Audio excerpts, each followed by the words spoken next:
La madrugada del 3 de enero de 2026, Caracas no esperaba una operación militar. No hubo anuncios previos. No hubo comunicados oficiales. Durante esas horas, fuerzas estadounidenses ejecutaron una acción directa en territorio venezolano. El objetivo era uno solo. La operación se desarrolló en un lapso limitado y terminó con la captura de Nicolás Maduro y su extracción del país. Para 2026, Venezuela llevaba más de una década bajo una dictadura. Nicolás Maduro no gobernaba a través de elecciones libres ni de instituciones democráticas funcionales. Su permanencia en el poder se sostuvo mediante un aparato de control político, fuerzas de seguridad leales al régimen y organismos de inteligencia utilizados para reprimir la disidencia. Durante esos años, miles de personas fueron detenidas por razones políticas. Se documentaron prácticas sistemáticas de tortura, detenciones arbitrarias y ejecuciones extrajudiciales. Pero el régimen no solo fue acusado de represión interna. Estados Unidos y otros países señalaron a la cúpula chavista por su implicación directa en redes de narcotráfico internacional. Según esas acusaciones, sectores del Estado venezolano habrían facilitado el tránsito de grandes volúmenes de droga hacia el Caribe, Centroamérica y Estados Unidos, utilizando rutas aéreas, marítimas y terrestres bajo protección oficial. Este componente criminal convirtió a Venezuela en un punto clave del narcotráfico regional y transformó el problema venezolano en una cuestión de seguridad hemisférica. Las consecuencias humanas trascendieron las fronteras del país. Más de 7 millones de venezolanos se vieron obligados a abandonar Venezuela, convirtiendo la crisis venezolana en uno de los mayores desplazamientos humanos de la historia reciente del continente. La operación no surge de manera repentina. Durante meses, la presión sobre el régimen venezolano se acumula de forma visible. Y esa presión tiene nombres, decisiones políticas concretas y una demostración de fuerza sostenida en el tiempo. Desde Washington, Donald Trump mantiene una línea dura. Para su administración, Nicolás Maduro no es un jefe de Estado legítimo, sino el líder de un régimen acusado de narcotráfico y crimen organizado transnacional. En el frente diplomático y de seguridad regional, Marco Rubio se convierte en una de las voces más influyentes. Advierte de forma reiterada que Venezuela representa un problema de seguridad hemisférica, no solo por la represión interna, sino por su papel en las rutas del narcotráfico hacia el Caribe y Norteamérica. Esa presión política se refleja en el plano militar. Estados Unidos mantiene desplegada una fuerza naval significativa en el Caribe. Entre las unidades presentes se encuentra el portaaviones USS Gerald R. Ford, acompañado por escoltas, buques de apoyo y una amplia cobertura aérea. No se trata de un despliegue simbólico. La flota opera activamente en misiones de interdicción antidrogas. Durante este periodo, fuerzas estadounidenses interceptan y destruyen numerosas embarcaciones rápidas utilizadas para el transporte de estupefacientes, conocidas como narcolanchas, muchas de ellas vinculadas a rutas que parten desde territorio venezolano. En paralelo, la presión judicial permanece activa. Estados Unidos mantiene órdenes de captura y recompensas millonarias contra Nicolás Maduro y contra figuras clave de su entorno, entre ellas Diosdado Cabello, considerado uno de los hombres más poderosos del aparato chavista. Estas recompensas no funcionan como advertencias retóricas. Funcionan como una señal clara.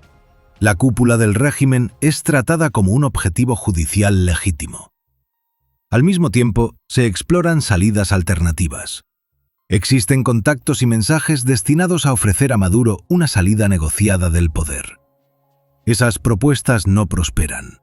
Lejos de retroceder, Maduro responde con gestos públicos de desafío, apareciendo en transmisiones oficiales, minimizando la presión internacional y desestimando las advertencias. Para Washington, la combinación de acusaciones criminales, presencia militar sostenida, negociaciones fallidas y desafío abierto marca un punto de no retorno. La presión estratégica alcanza su límite. Capturar a Nicolás Maduro no era una opción más. Se trataba de una decisión excepcional, con implicancias políticas, militares y diplomáticas inmediatas. Nunca antes Estados Unidos había ejecutado una operación directa de captura contra el líder en funciones de un régimen en América Latina. El precedente era delicado, el margen de error mínimo. Para la administración estadounidense, Maduro no era considerado un jefe de Estado legítimo, sino el máximo responsable de una estructura acusada de operar como organización criminal transnacional. Esa interpretación cambia por completo el marco de la decisión.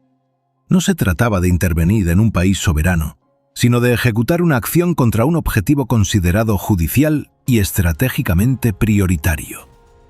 En ese contexto, Donald Trump autoriza avanzar. La orden no contempla una invasión ni una campaña militar prolongada. El enfoque es otro, una operación limitada, de duración breve, con un único objetivo: capturar a Maduro y extraerlo del país. La instrucción es clara: evitar una escalada, evitar un conflicto regional, evitar víctimas innecesarias. Con la decisión tomada, la operación pasa a su fase crítica, la planificación final. Una vez tomada la decisión, la prioridad pasa a ser una sola: reducir el margen de error a su mínima expresión. La operación no se diseña en días, se construye durante meses. El primer eje es la inteligencia. Desde mucho antes de la ejecución, agencias estadounidenses recopilan información continua sobre los movimientos, rutinas y patrones de seguridad de Nicolás Maduro.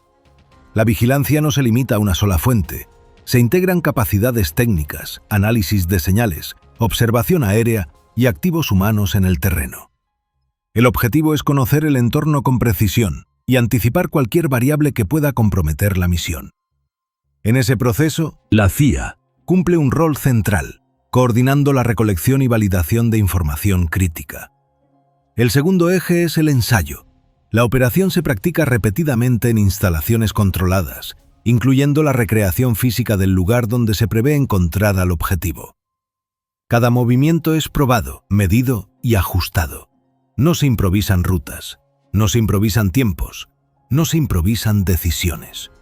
El componente operativo queda en manos de fuerzas especiales altamente entrenadas, seleccionadas por su experiencia en misiones de captura de alto riesgo. Entre ellas se encuentra la Delta Force, unidad especializada en acciones directas, rápidas y de máxima precisión.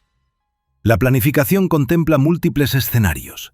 ¿Qué hacer si el objetivo se mueve? ¿Qué hacer si cambia de ubicación? ¿Qué hacer si la ventana se reduce? Cada alternativa tiene una respuesta prevista. El criterio que guía todo el diseño es el mismo. La operación debe ser breve, quirúrgica, y terminar antes de que el entorno pueda reaccionar. Cuando la fase de planificación concluye, ya no quedan decisiones abiertas. Solo resta esperar la ventana adecuada y ejecutar. La planificación solo tiene sentido si puede ejecutarse, y para eso, la operación se apoya en una combinación de medios diseñada para garantizar control total del entorno. Estados Unidos despliega capacidades navales, aéreas y de apoyo que operan de manera integrada, bajo un único esquema de mando y control. En el plano naval, la presencia estadounidense en el Caribe se apoya en grupos de combate completos. Entre las unidades más visibles se encuentra el portaaviones USS Gerald R. Ford, uno de los más modernos de la Armada estadounidense, acompañado por destructores de escolta y buques de apoyo logístico. Desde estas plataformas, Estados Unidos puede sostener operaciones aéreas continuas, proporcionar cobertura y reaccionar de forma inmediata ante cualquier contingencia. En el aire, la operación se apoya en aeronaves ampliamente conocidas, como aviones de vigilancia marítima P-8 Poseidón, encargados de controlar rutas aéreas y navales, y aeronaves de alerta temprana, que permiten mantener una visión permanente del espacio aéreo. A esto se suman aviones de reabastecimiento en vuelo, que extienden la autonomía de las aeronaves desplegadas, y aviones de transporte militar utilizados para el movimiento rápido de personal y equipos. Toda esta estructura está conectada por sistemas avanzados de mando y control, capaces de integrar información proveniente del mar, del aire y del terreno en tiempo real. Nada opera de forma aislada. Cada medio cumple una función precisa dentro de un conjunto mayor. El objetivo de este despliegue no es exhibir poder militar, sino eliminar variables imprevistas. La magnitud de los medios empleados permite aislar el área de la operación, reducir el tiempo de exposición y garantizar que la acción principal pueda ejecutarse y concluir sin interferencias. Cuando llega el momento, Los medios ya están en posición. El sistema está activo. La ventana se abre. La operación se ejecuta durante la madrugada del 3 de enero de 2026. Poco después de las 2 de la mañana, hora local de Caracas, el dispositivo estadounidense entra en su fase activa. Para ese momento, el despliegue ya está completo. Aeronaves, buques y fuerzas especiales se encuentran sincronizados bajo un único mando, listos para actuar dentro de una ventana extremadamente limitada. La primera fase no es la captura. Antes de cualquier movimiento terrestre, se ejecuta una ola de ataques selectivos destinada a degradar la capacidad de respuesta del régimen. Los blancos no son aleatorios ni simbólicos. Se trata de infraestructura militar y de seguridad clave, directamente vinculada a la defensa del poder político.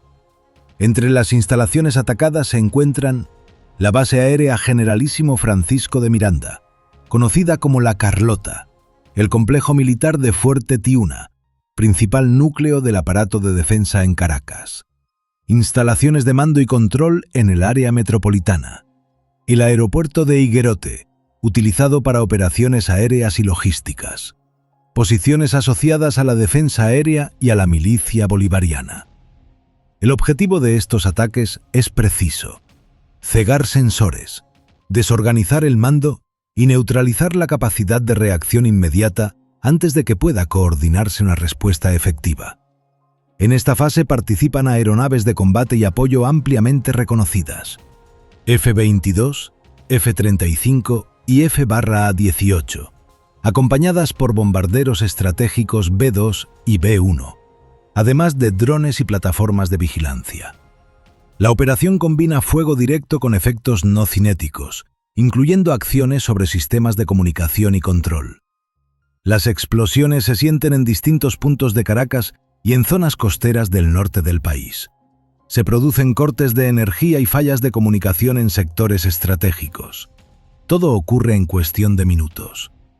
Con el entorno degradado, se activa la fase crítica.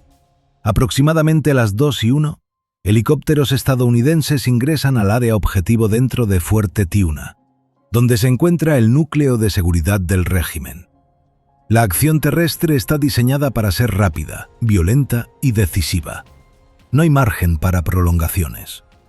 El lugar no está desprotegido. El anillo de seguridad incluye fuerzas venezolanas leales al régimen y personal cubano, integrado desde hace años en tareas de protección, inteligencia y contrainteligencia del liderazgo chavista. Durante el ingreso se producen enfrentamientos armados. El combate es intenso y concentrado. Se intercambia fuego en el perímetro y durante el avance hacia el objetivo. En ese enfrentamiento mueren efectivos cubanos, un hecho que marca un punto de inflexión regional y expone la dimensión internacional del dispositivo de seguridad del régimen. Uno de los helicópteros recibe impactos durante la operación, aunque logra mantenerse operativo. No existe un parte público definitivo sobre el total de bajas, pero los enfrentamientos dejan decenas de muertos entre las fuerzas defensoras. Dentro del complejo, la situación se define rápidamente. En Fuerte Tiuna, Nicolás Maduro y su esposa, Cilia Flores, son localizados, reducidos y puestos bajo custodia. No hay negociación prolongada. No hay resistencia organizada una vez quebrado el anillo de seguridad. La fase de extracción se activa de inmediato. A las 3:29 de la madrugada, hora local, las fuerzas estadounidenses ya se encuentran sobre el agua rumbo a plataformas navales. A las 4:29, Maduro es transferido a un buque estadounidense, iniciando su salida definitiva del teatro de operaciones. Antes del amanecer, la operación ha concluido. No hay tropas estadounidenses combatiendo en Venezuela. No hay avance territorial. No hay ocupación. La acción ha sido breve, quirúrgica y de alta intensidad. Cuando el mundo se entera de lo ocurrido, todo ya terminó. La captura de Nicolás Maduro no provoca el colapso inmediato del régimen. El chavismo continúa en el poder. Las estructuras políticas, militares y de seguridad no desaparecen con la salida de su principal figura. El Estado venezolano sigue funcionando, aunque conmocionado. Pero el impacto es profundo. Por primera vez en décadas, El régimen pierde a su centro de gravedad. Maduro no era solo el rostro del poder. Era el punto de equilibrio entre facciones militares, dirigentes políticos, servicios de inteligencia y redes criminales asociadas al Estado. Su ausencia genera incertidumbre interna. Las primeras horas posteriores a la operación están marcadas por desorganización, mensajes contradictorios y un cierre casi total de la información oficial. No hay un relato único. No hay una conducción visible capaz de absorber el golpe de inmediato. En el plano militar, la señal es inequívoca. La operación demuestra que Estados Unidos no solo mantiene presencia, sino que posee capacidad real de penetración, incluso en el corazón del principal complejo militar del país. Ese mensaje no está dirigido únicamente a Venezuela, sino a toda la región. La flota estadounidense permanece desplegada en el Caribe, no como un gesto simbólico, sino como una advertencia clara.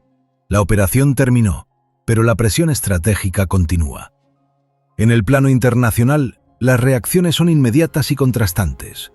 Algunos gobiernos respaldan la acción como una medida excepcional frente a un régimen acusado de narcotráfico y violaciones sistemáticas de derechos humanos. Otros la condenan, advirtiendo sobre el precedente que implica la captura directa de un líder en funciones. Pero más allá de las declaraciones, el hecho ya está consumado. En lo interno, el régimen enfrenta un dilema complejo: reorganizarse sin su figura central, mantener la cohesión de las Fuerzas Armadas y contener un impacto psicológico que trasciende a la propia élite gobernante.